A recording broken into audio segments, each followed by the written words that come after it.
जीवन तीन सभाओं में से होकर गुजरता है। एक धर्म सभा, दूसरी लोक सभा, तीसरी शोक सभा। धर्म सभा में एक व्यक्ति बोलता है, सभी शांतपूर्वक सुनते हैं। लोक सभा में सभी बोलते हैं, एक अध्यक्ष सुनता है। और शोक सभा में कोई बोलता ही नहीं। आज आप धर्म सभा में बैठे हैं। धर्म सभा में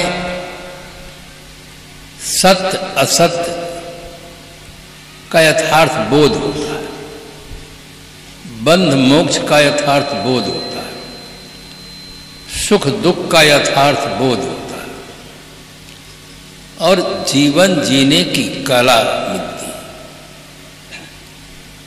सुंदर विचार मिलते हैं जिससे हम एक अभिनव जीवन जीने का संकल्प करते हैं और जीवन हमारा सार्थक होता है।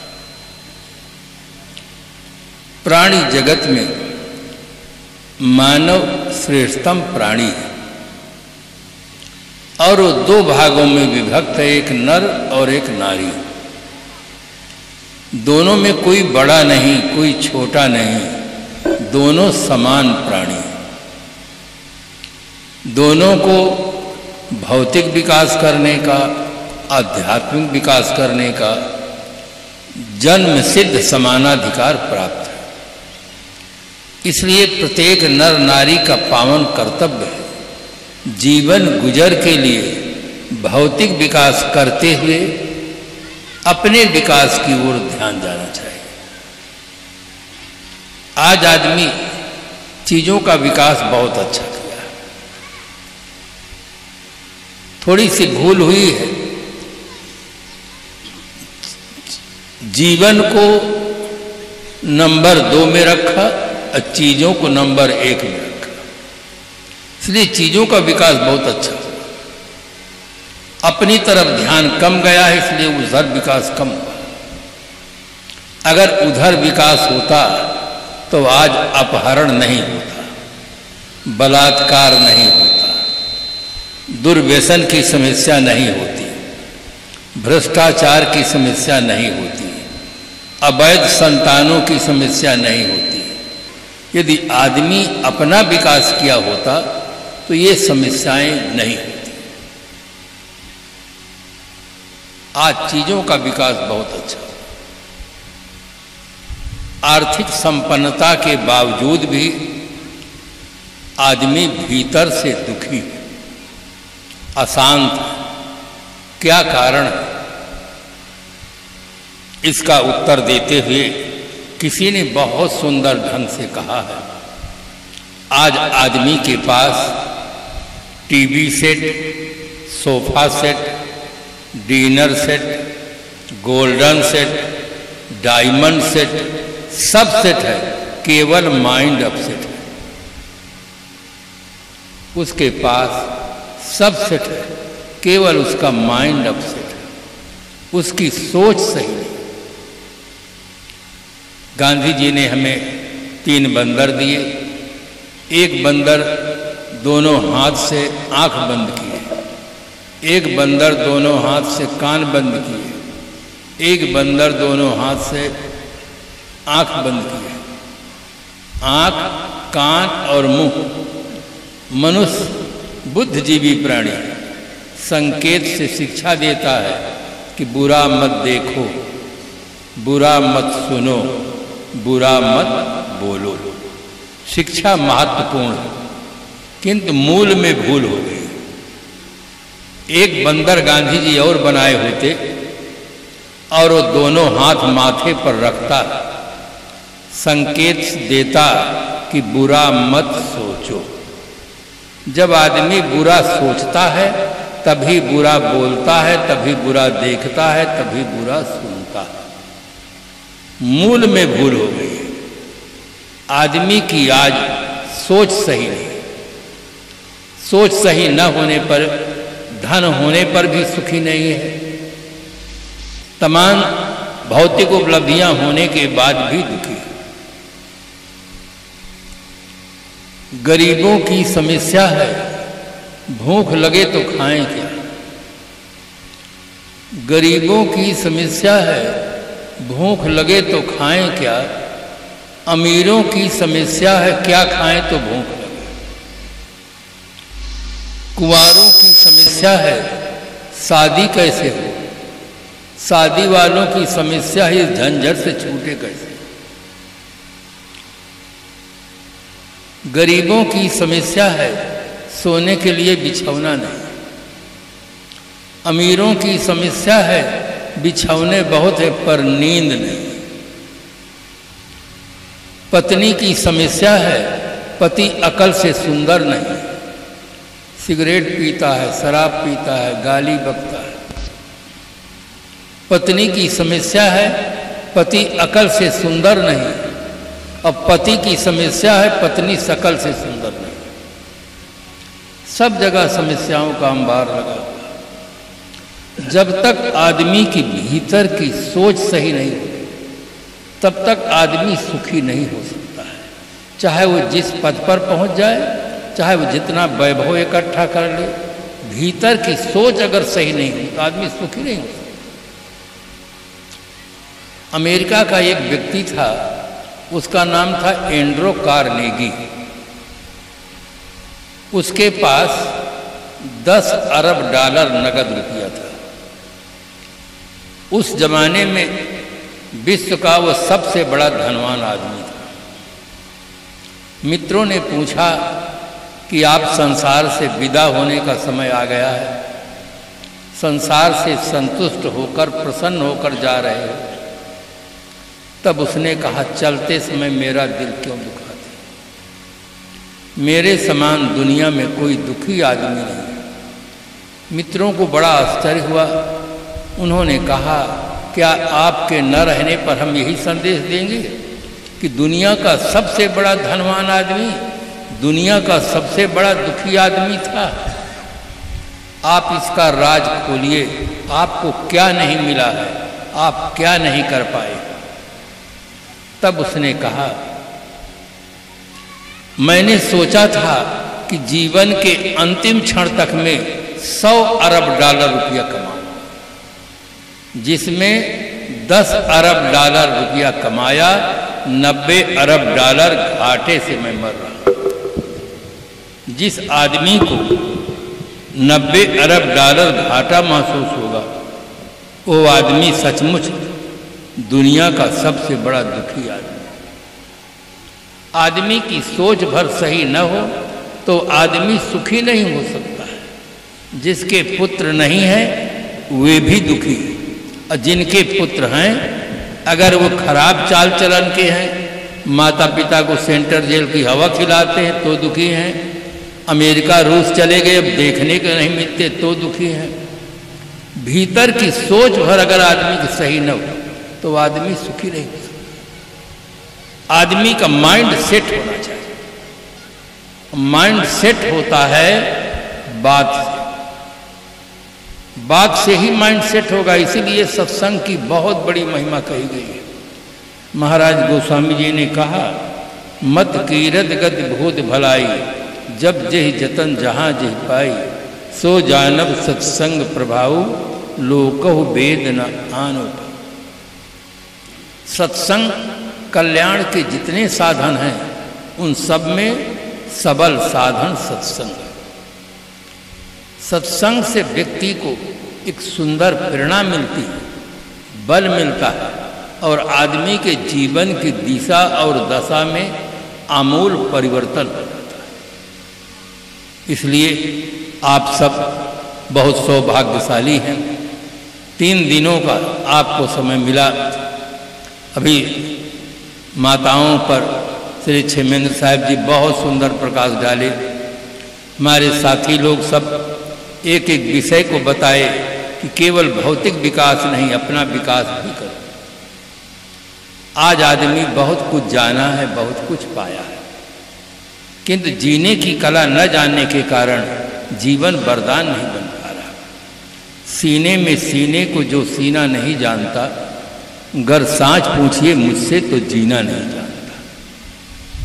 आज आदमी पढ़ना सीखा, लिखना सीखा, कल कारखानों का बनाना और चलाना सीखा, नहीं सीखा तो सिर्फ जीवन जीना नहीं सीखा। अगर आदमी जीवन जीना सीखा होता तो बढ़िया हलवा और खीर खाने के बाद जहर तम्बाकू नहीं खाता, बढ़िया से बढ़िया संतरा का रस, मौसमी का रस, दूध पीने के बाद जहर, सिगरेट और शराब नहीं पीता। अगर आदमी जीवन जीना सीखा होता। आज आदमी को आप कह सकते हैं कि जीवन जीना आता है कि नहीं आता है, इसकी हमें कसौटी बता तो दीजिए। हम कैसे जाने कि हमें जीना आता है कि नहीं आता है? तो बंधुओं, कसौटी को आप अच्छी तरह से नोट कर लें और अपने जीवन में देखें, चिंतन करें कि जीना आता है कि नहीं आता है। कोई मैं एक जाति की बात नहीं कहता, कोई एक देश के नागरिकों की बात नहीं करता, पूरे मानव जात के लोगों के लिए कहता हूं कि जीने की कसौटी क्या है। जीवन को निर्विकार बनाकर, जीवन को निर्विकार बनाकर अपने में मस्त रहना जिनको आ गया, ये हकीकत है जहां में उनको जीना आ गया। उनको जीना आता है जो जीवन को निर्विकार बनाकर अपने आप में मस्त रहना जिनको आ गया, ये हकीकत है जहां में उनको जीना आ गया। इसमें धर्म के दोनों पहलू आ जाते हैं। धर्म के दो पक्ष होते हैं, एक आचार पक्ष, एक दर्शन, एक दर्शन पक्ष। धर्म को लोगों ने समझने में भूल की है। जो मजहब है, संप्रदाय है, उसी को लोगों ने धर्म कहना शुरू कर दिया। और जब लोग कहना शुरू कर दिए तो हमारे राजनेता बंधुगण भी बिना ठीक से सोचे धर्मनिरपेक्ष भारत राष्ट्र घोषित कर दिया। धर्मनिरपेक्ष न जीवन हो सकता है, न धर्मनिरपेक्ष राष्ट्र हो सकता है। धर्मनिरपेक्ष इसका मतलब अधर्म सापेक्ष। शब्दों पर भी कभी चिंतन नहीं किया गया है कि हम कहाँ क्या प्रयोग कर बैठे। मजहब अलग चीज है और धर्म अलग चीज है। मजहब जितने हैं किसी महापुरुष के द्वारा बनते हैं, किसी देश में बनते हैं, किसी काल में बनते हैं। मजहब सबके लिए जरूरी नहीं होता है और धर्म सबके लिए जरूरी होता है। मजहब में परिवर्तन होता है, धर्म में परिवर्तन नहीं होता है। जब मैं बुद्धिजीवियों को पढ़ता हूँ, सुनता हूँ, मुझे तरस आता है कि ये लोग ठीक से सोचते क्यों नहीं। मजहब बदलता है, मजहब का भेष बदलता है, मजहब की मान्यताएं बदलती हैं। धर्म अपरिवर्तनशील है, धर्म में किंचित भी परिवर्तन नहीं होता है। एक मुसलमान है, अगर वो हिंदू हो गया तो पहले वो मस्जिद में जाता रहा, अब मंदिर में जाने लगा। पहले दाढ़ी रखाता रहा, अब चोटी रखाता है। पहले अल्लाह कहता रहा, अब राम कहता है। और उसके मजहब में, मान्यताओं में परिवर्तन हुआ, किंतु पहले वो आंख से देखता रहा, अब कहाँ से देखेगा? आंख का धर्म बदल जाएगा। पहले कान से सुनता रहा, अब कहाँ से सुनेगा? इंद्रियों का धर्म नहीं बदला, मन का धर्म नहीं बदला, आत्मा का धर्म नहीं बदला।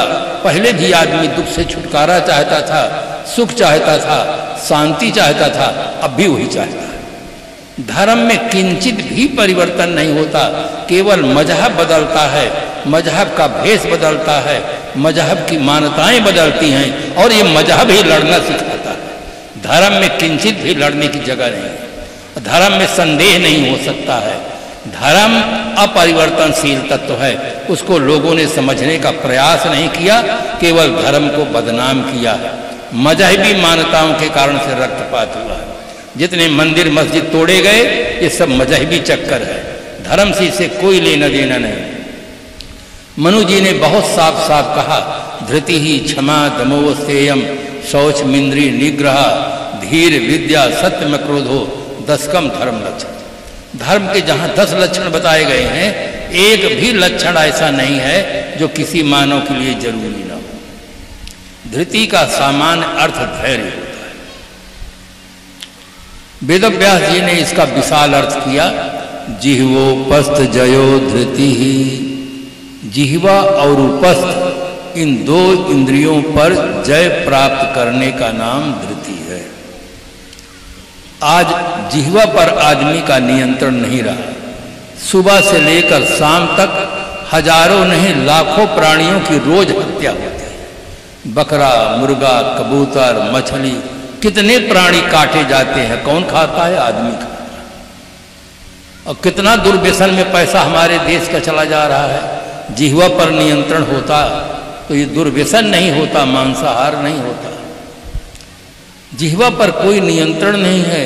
जिह्वा के 2 विभाग हैं। कान के पास एक विभाग है, आँख के पास एक विभाग है, केवल देखना। कान के पास है सुनना, जिह्वा के पास डबल विभाग है। बोलना और खाना 2 विभाग है। दोनों पर नियंत्रण नहीं। बोलने पर नियंत्रण नहीं तो महाभारत हुआ, लंका कांड हुआ और तमाम तरह की समस्याएं घर में पैदा हो जाती हैं। उपस्थ इंद्रियों पर जय का नाम धृति है।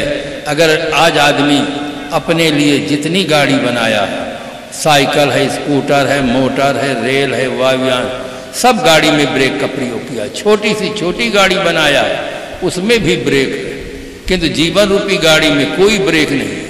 बिना ब्रेक के तेजी से आदमी गाड़ी हाँक दिया, इसीलिए एक्सीडेंट हो गया। जनसंख्या वृद्धि की समस्या पैदा हो गई, अपहरण की समस्या पैदा हो गई, बलात्कार की समस्या पैदा हो गई, अवैध संतान की समस्या पैदा हो गई, दुर्व्यसन की समस्या पैदा हो गई।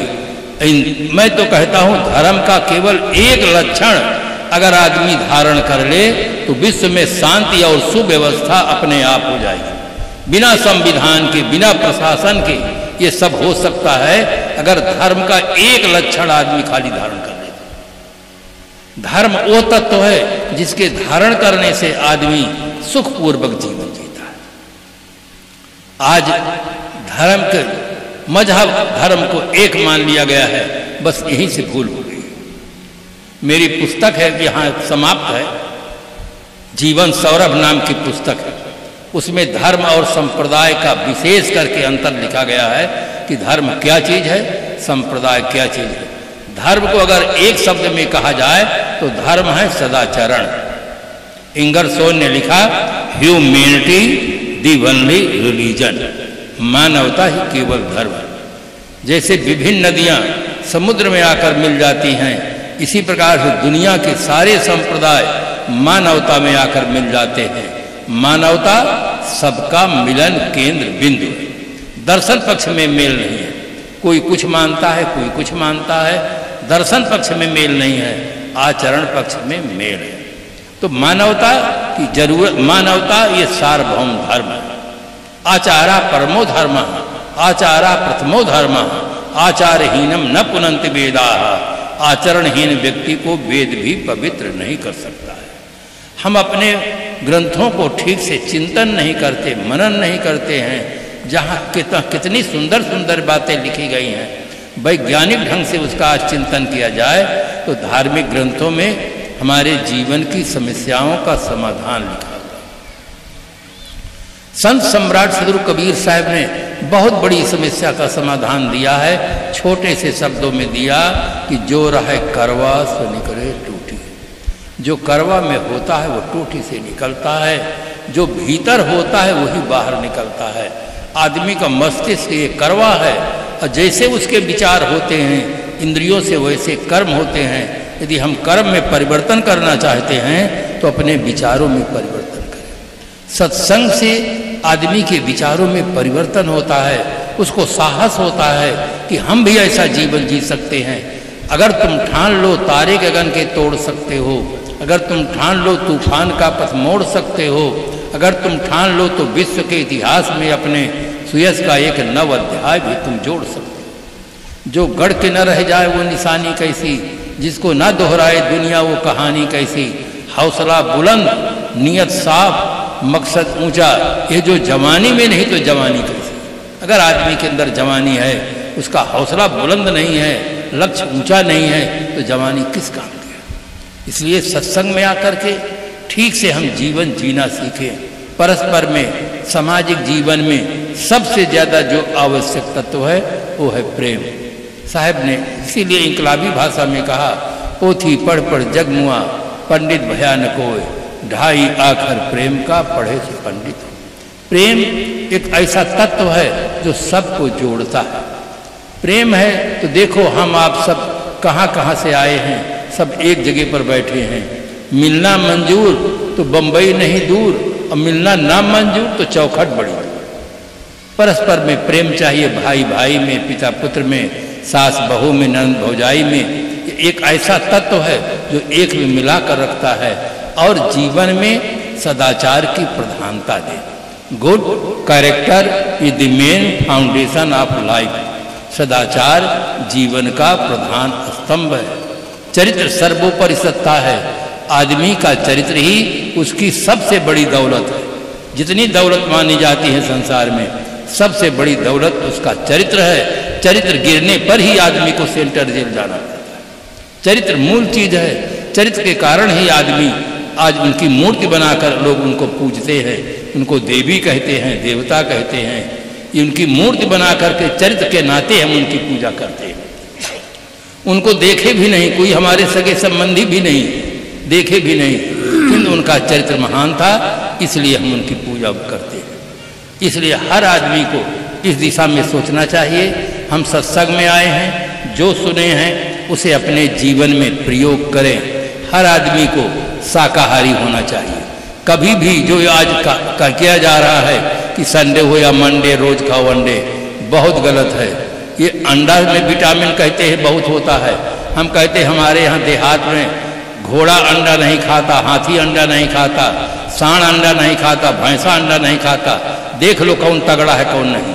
अब कुश्ती लड़ा के देख लो, अगर हाथी एक पैर रख देगा, अंडा कभी मांस नहीं खाता, अब पैर रख दे आदमी के ऊपर, आदमी की जान चली जाएगी। कहाँ से ये सब ताकत आ गया? अब अंडा पैदा कहाँ से होता है? मुर्गी से होता है। मुर्गी को इतना छोटा सा पत्थर मारो मर जाएगी, उसमें अंडा में कहाँ से विटामिन आ गया कि इतना ताकत वाला आ जाएगा? विदेशी जो लोग अंडा खाते हैं, भारतीय पहलवानों से जब लड़ते हैं तो हार ही जाते हैं। तो इस प्रकार से ये भ्रम फैला दिया गया है। बच्चों को गलत संस्कार दिए जा रहे हैं। आज अंडा खाएगा, कल शराब पिएगा, मांस खाएगा, उसका नैतिक पतन हो जाएगा। वो कभी ऊपर नहीं उठ सकता है। बंधुओं, बच्चों को अच्छे संस्कार दो। बच्चे अन्न है, दूध है, फल है, रस है। आदमी के खाने के लिए बहुत सुंदर सुंदर चीजें हैं। उन चीजों को बच्चों को खिलाओ। बच्चों को कुसंग से बचाओ। बच्चे कोई व्यसन न करें और मातृभक्त बने, पितृभक्त बने, राष्ट्रभक्त बने। जिस राष्ट्र में हम रह रहे हैं, पानी पी रहे हैं, सांस ले रहे हैं, उस राष्ट्र के प्रति हर आदमी को वफादार रहना चाहिए। राष्ट्रभक्ति चाहिए। शिक्षण संस्थाओं में सुधार की आवश्यकता है। राष्ट्रभक्ति एक विषय होना चाहिए। नैतिक विकास की शिक्षा होनी चाहिए और अध्यात्म ज्ञान चाहिए। तीन चीज अगर शिक्षा में सुधार ला दिया जाए तो देश में बहुत जल्दी प्रगति हो सकती है और जितने ही खराब आंदोलन हो रहे हैं सब समाप्त हो सकते हैं। देश की संपत्ति को नष्ट करने का किसी का अधिकार नहीं होना चाहिए। हर आदमी के अंदर राष्ट्रभक्ति सिखाना चाहिए। बचपन से सिखाइए, स्कूल से पढ़ाइए बच्चों को। आज जापान क्यों इतना आगे बढ़ गया है? जापान में छोटे छोटे बच्चे राष्ट्रभक्ति सिखाया जाता है। इसलिए हर घरों में बच्चों में एक अच्छे संस्कार दे, जिससे ये बच्चे हमारे होनहार निकले, बड़ों का सम्मान करना सीखें और जीवन में वैचारिक क्रांति की आज बहुत बड़ी आवश्यकता है। वैचारिक क्रांति करें, जीवन जीने के ढंग में परिवर्तन करें, अच्छा जीवन जीने का सौभाग्य प्राप्त करें।